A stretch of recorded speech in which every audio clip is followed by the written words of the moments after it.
So, another video with Final Fantasy III, the 3D remake. I don't think this game will get another video, so consider this my last on the topic. Is this an RPG? No, because the player's decision doesn't influence how the game folds out. Otherwise, so it's a tactical battle adventure game. You are going around rising your stats Diablo-like. That's not an RPG either. So, yeah, it's fine. It's a fine game, although it has its limits. Mostly because how the game advances. See, for the first part, you are pushed by the game mechanics to take mage rolls, spellcasting rolls, because more often than not, your weapon damage will be rendered useless. Then you are pushed to take the Dragoon class, because that say boss is there, and the boss before that is told to be immune or at least highly resistant to magic. So you have no longer it's not intuitive to take hold the magic because it won't work. Then, not in the 3D remake, I warn you. You will be pushed to take the Dark Knight, whatever it's called, class, because it will get eventually weapons that can harm enemies that split into identical copy with maximum HP health. And without that, it will just be in the original and the Pixar remake version, you could face nine enemies. In the 3D remake, only 3. So it's not that much of a problem.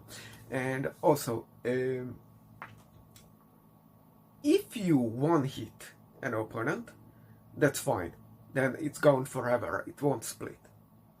And as in the first dungeon, only your Dark Knight's ability can cause the monsters not splitting. That's a bad design. Let's face it, it's bad design. So you are just pushed to grinding to the adequate level to one hit even without critical damage these monsters. Now, you have to understand this game was made with grinding in mind. And not just for experimenting with the classes, because they develop game job levels separately from character levels, and there are quite a lot of classes. But your power level will be required eventually, even if you solve somehow these splitting monsters and stuff. In the very last dungeon, which is a assembled from 3 dungeons actually, you will have to go through all that stuff, and you will have to face this big giant enemy and boss who really can damage you and has good starts. So you will have to eventually grind. You can, though, prevent this or mitigate this grinding if you are following the game's inbuilt mechanics and logics. Achievement system is trying to push you towards these goals, like fight every single monsters For that, obviously, you will need a guide that lists all the monsters. And I warn you, the guides don't list the monsters in the order of appearance. And sometimes I feel they list the monster where it doesn't appear, but it appears in another place as an event triggered monster, so eventually you can find them. It is also listed, but you know, when the other dungeon is like 2 dungeons away and you are running around like headless chicken in the first dungeon the guide lists, and you don't find any of named monster for like 20 battles, that's discouraging. But that's one way to mitigate your need of grinding. If you are doing this naturally, then you won't have a problem. Or like there are plenty of hidden areas that not even your spell that reveals the dungeons reveal. Now, these are mostly chocobos, which you don't have to interact with really like at all, but they exist to inspire exploration. With exploration, you will bump into random battles, and through random battles you will gain EXP, experience, and the experience determines your character level.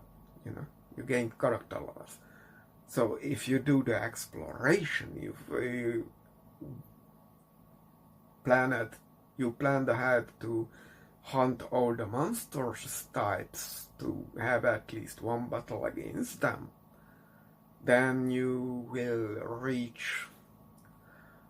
I reached level 50, 52, level 50 when I first entered the first part of the final dungeon, and 52, 53 when I was finished with that and went back to get the ultimate weapon, which is somehow called the Ultima weapon, which is either bad translation or reference to the Ultima game series, which I never tried because I'm not that interested in nameless, voiceless groups going ahead, and this group management thing can be a bit burdening. This also has characters, but let's talk about what differentiates the 3D remake from the other two. The first version, released versions of the original versions of these Final Fantasy games, especially the pixel era, meaning from 1 to 6, are risky.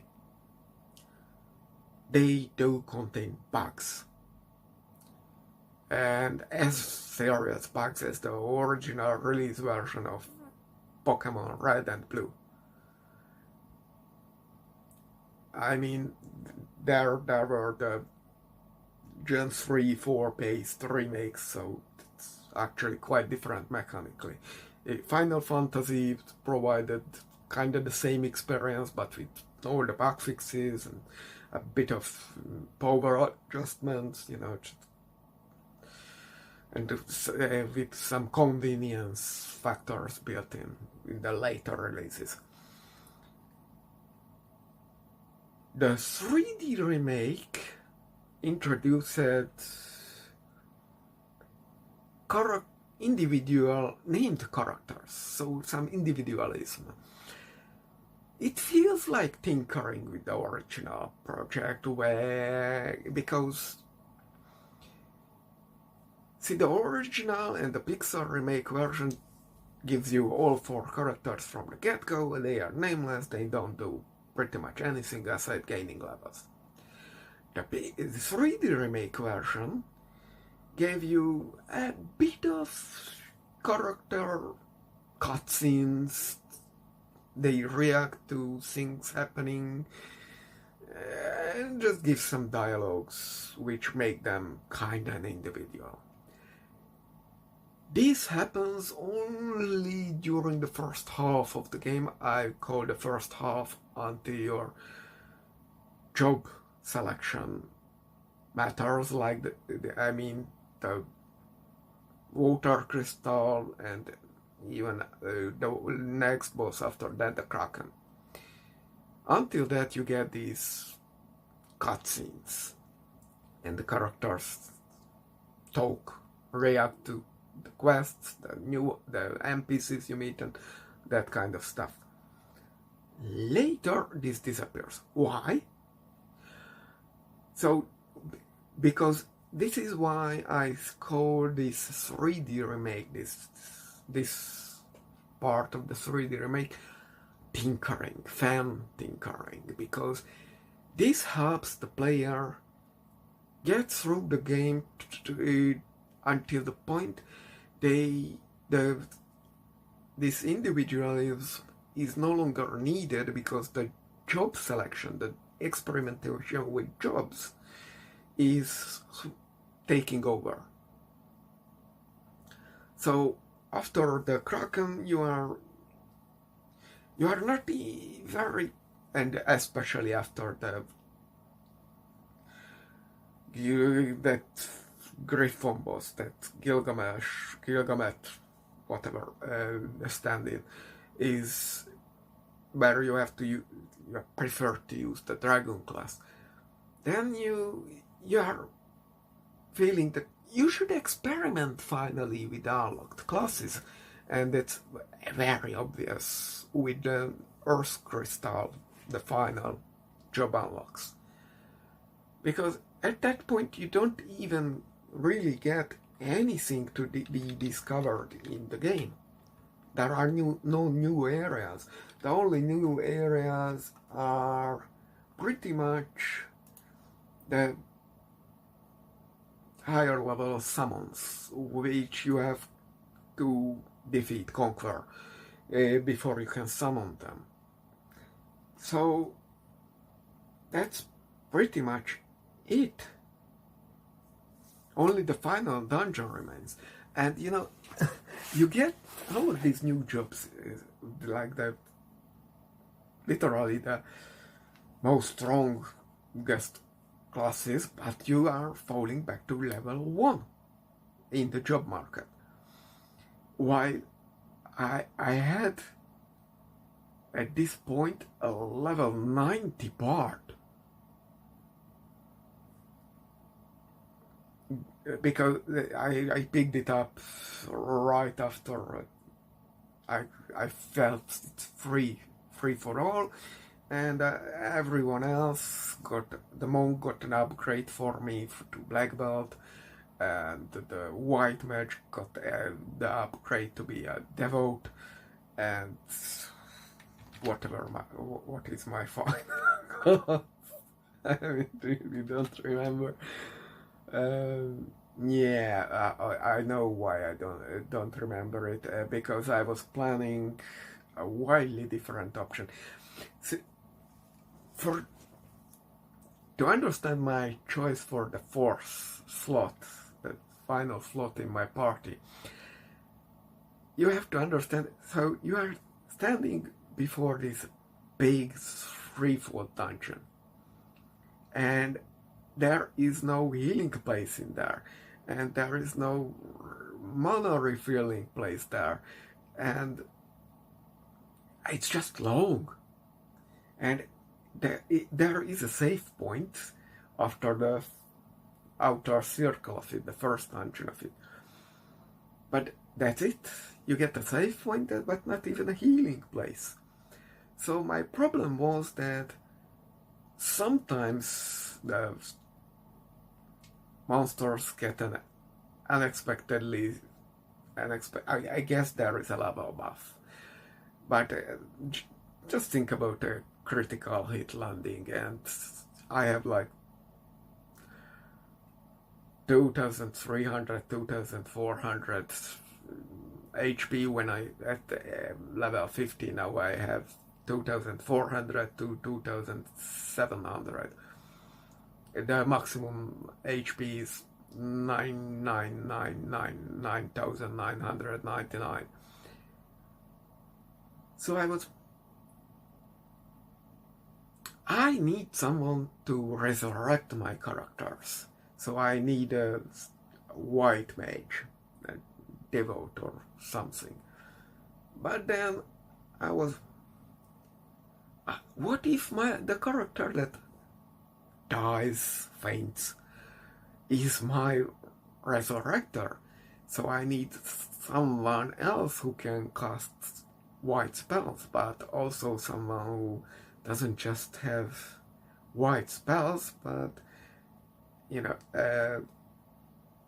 has health that is represented with vitality in the classes. So what to do with there? So I decided in the end to develop the secret class of the 3D, the Onion Knight, because it can use physical weapons, but also can cast spells if mandatory, even if then the damage of its spells and all that is not that great. The physical damage is good, not great like a dedicated warrior knight or the others, or especially a monk black belt, but it's still it's good. I would call it the evolution of the red wizard, red mage. It can resurrect a character if needed. It can teleport out of the dungeon if needed, and this teleport if you just would, there wouldn't be this Thales place. Teleporting out would mean you get out and you are already at the airship and you can float out to I don't know why there is no healing opportunity on your airship, but whatever. But that means you have to always walk out through the first layer of the dungeon, and that takes like 10 minutes at least, even if you are one-shotting everything or running away. But why would you run away? I mean, level 99 is the maximum, and I only have level 50 something. Anyway, so yeah, I need at least 2 characters who can resurrect. And I just experimented with the Bard, and I realized it's free healing, and it provides at this point, it has job level 99, and everyone, it provides like 20% of the HP of the group.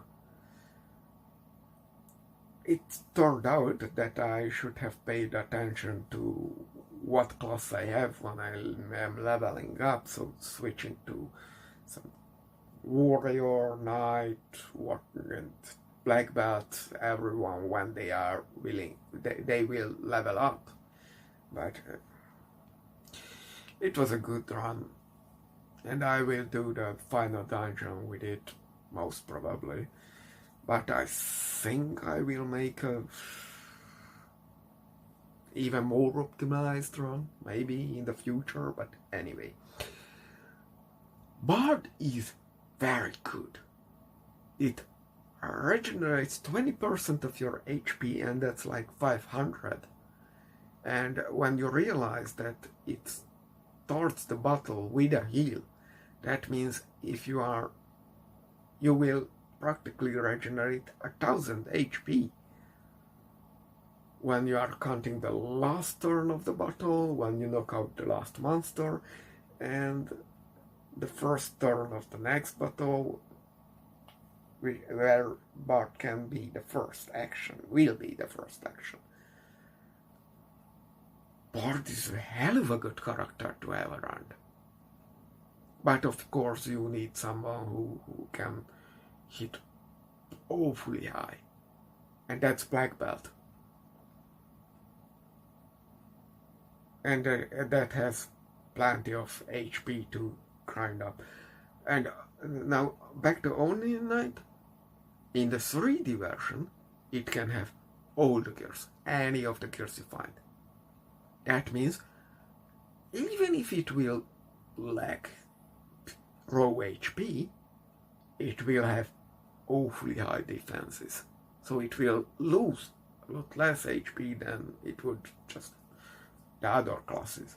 So Onion Knight in my book belongs here. So my endgame party is Black Blade, Onion Knight, Devote and Bard for my class optimized run for Final Fantasy III, the 3D remake. It's a solid group. I don't know whether I will need grinding or how much grinding I will need in them, but I feel comfortable suggesting this. Now, there is one other factor why I consider the 3D remake of Final Fantasy III the definite remake of the whole thing. Remember, sure, the characterization of the individual protagonist characters is not that emphasized, but I consider that still a progress considering the original, where you didn't have anything and you only had the job system to give them some characterization. So until you are free to pick a class, final class, in the 3D remake you have these character moments for the first half of the game, and for the second half you get the job system to experiment with. But that's not why I consider this version the definitive version. The reason why I consider this the definitive version is the storytelling.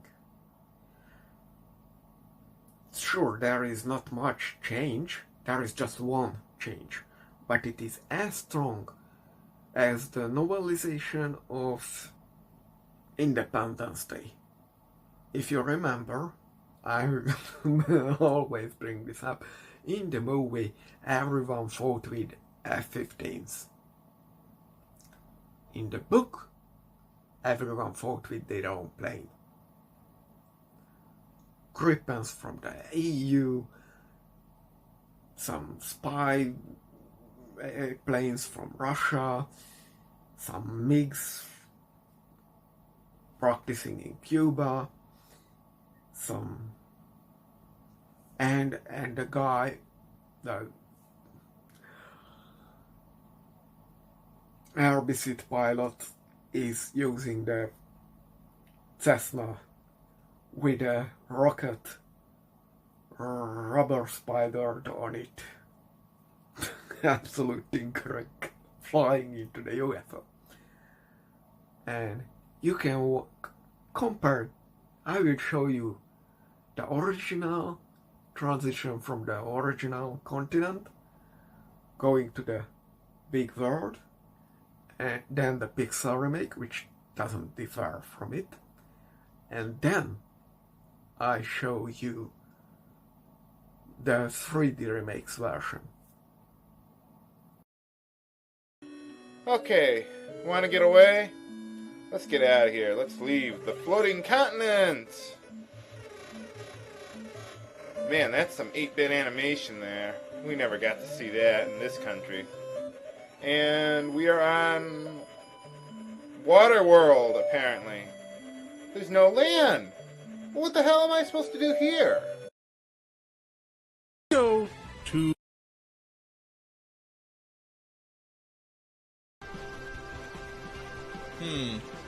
Just fly away. See ya. Forget that place. We just got an airship, so we're out of there. I guess the surface world? and into like creepy semi-boss music.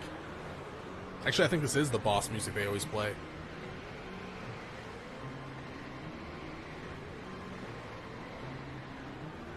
Ugh, what is this cloud? It's draining my strength away. Hold on, our answers lie on the surface. We must reach it. Your neutral term? Unless that's left over from Famicom, where they were all considered boys. Like, dude's pretty much a general neutral term, at least easier. We're through. Oh, and dog's gender neutral. Like, yo dog, what up? Home slice, gender neutral. Is this the surface? It's so sprawling.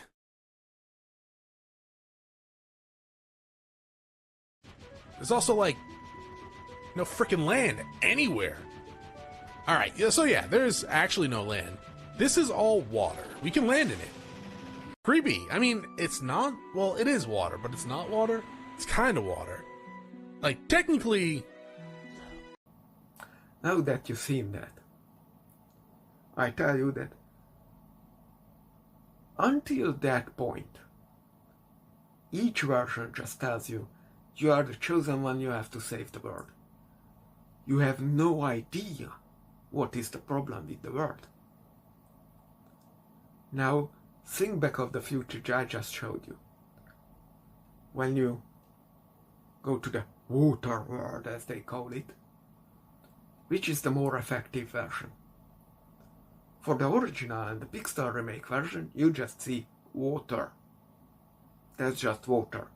What you have to know when you see this water, it is actually a guy tinkering with magic, releasing dark powers, and actually cracking a hole in reality and letting the void in, and it takes over the world and stops time.